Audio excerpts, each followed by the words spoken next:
अस्सलामुअलैकुम। ये है मित्सुबिशी पिजारो 1994 3 डोर पिजारो कहलाती है ये, और इसका इंजन जो है वो है 4D56 डीज़ल पे चलती है। इसमें हमने इको फ्यूल की हाइड्रोजन किट इंस्टॉल की है। इंस्टॉलेशन कंप्लीट हो चुकी है और इसमें हमने क्या कुछ किया वो बता देते हैं। कहाँ है ये? यहाँ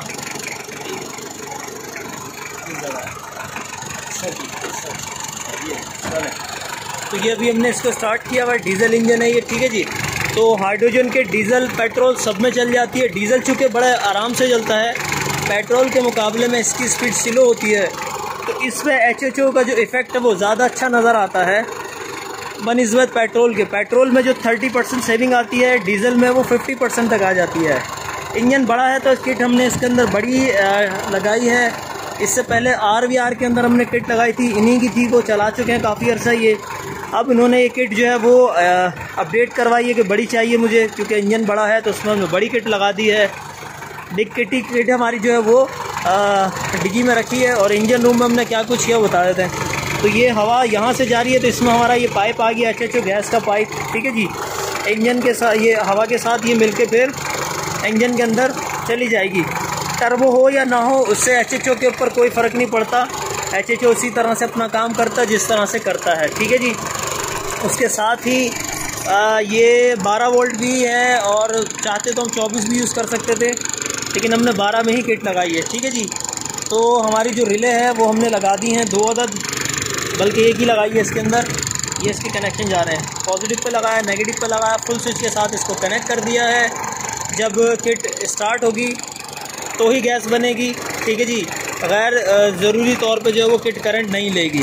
फुल स्विच के साथ कनेक्ट करते हैं। जब किट हमारी जब गाड़ी स्टार्ट होगी तो ही हमारी किट जो है वो गैस बनाना शुरू करेगी और यहाँ इस्तेमाल होना शुरू हो जाएगी, ठीक है जी। तार हमारा जो है वो फ्यूल लाइन के साथ साथ ही गया है, और चूँकि ये डीज़ल है तो इसमें इन्हांसर वगैरह इस टाइप की चीज़ें नहीं होती। ये हमारी किट आ गई है और एक साइड पे हमने इसको रख दिया है, ठीक है जी। अलग से कोई टैंक तो इसमें होता नहीं है स्टोरेज का, गैस भरने का। और ये जो बबल्स बन रहे हैं इस वक्त, ये HHO गैस के बबल्स हैं। ये वर्टिकल रिजर्वायर है जिसमें डिस्टिल वाटर डलेगा। ये बबलर है, इसमें बबल्स बनते हैं। दोनों के अंदर डिस्टिल वाटर डालना होता है जब पानी कम हो जाता है, ज़रूरत पड़ती है तो।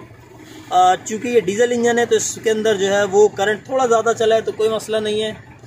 अभी जो है वो 7 एम्पेयर इसमें करंट जा रहा है, आमतौर पे जो है वो 5.5 एम्पेयर जा रहा होता है। जहाँ तक बात है साइलेंसर की, तो अभी तो खैर आइडल के ऊपर है, ये स्टार्ट है, धुआं तो नहीं है इसमें। रेस दे, रेस। और ठीक है जी। तो धुआं जो है वो हल्का सा कम हो जाता है। तो अब इसका तो आइडिया नहीं है मुझे कि पहले कितना था। 12 अभी डीजल भी हमने कम नहीं किया, तो कुछ अरसे के बाद ये जो है वो आहिस्ता आहिस्ता इसका डीजल कम करते चले जाएंगे। जितना गाड़ी का जो है वो डीजल कम होगा उतनी सेविंग बढ़ जाएगी। इतना कम करेंगे कि पिक जो है वो किसी किस्म से का ख़राब ना हो, पिक कम ना हो इसके अंदर ना। तो इतना बस डीजल कम कर लेंगे। डीजल जो है वो ज़्यादा कम हो जाता है पेट्रोल के मुकाबले में। इसकी सेविंग 50% तक बाज़ गाड़ियों के अंदर आती है, ठीक है जी। तो ये हमारी हो गई इंस्टॉलेशन इस गाड़ी के अंदर। सीधी सी है, आसान सी है। इन्हांसर इसमें है नहीं जो उसकी सेटिंग करनी हो, और ऑक्सीजन सेंसर भी इसके अंदर नहीं होता, तो ये ज़्यादा आसान है पेट्रोल के मुकाबले में, और इसकी सेविंग भी जो है वो ज़्यादा है पेट्रोल के मुकाबले में, ठीक है जी। तो ये थी हमारी ये 3 डोर पिजारो मित्सुबिशी की इसकी इंस्टॉलेशन।